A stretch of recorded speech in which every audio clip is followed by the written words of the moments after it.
सगळ्यांचं हार्दिक स्वागत आहे आपल्या यूट्यूब चॅनलवरती।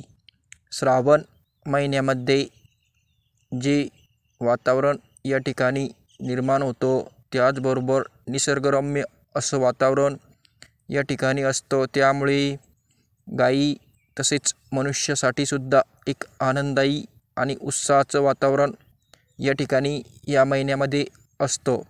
या महिन्यामध्ये क्षणार्धात सरसर शिरवं पावसाचे येत असते आणि क्षणार्धात या ठिकाणी ऊन पडत असतं।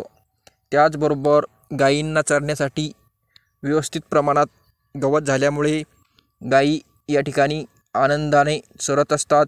त्याचबरोबर जे गवत आणि इतर वनस्पती खाऊन आपल्याला मिळणारं दूध ही या प्रमाणात वाढ या ठिकाणी श्रावण महिन्यामध्ये झाल्यामुळे आपण भगवान शंकरजींना अर्पित करण्यासाठी दूध या ठिकाणी वापरत असतो। असा हा श्रावण महिना सर्वांसाठी आनंददायी असतो। धन्यवाद।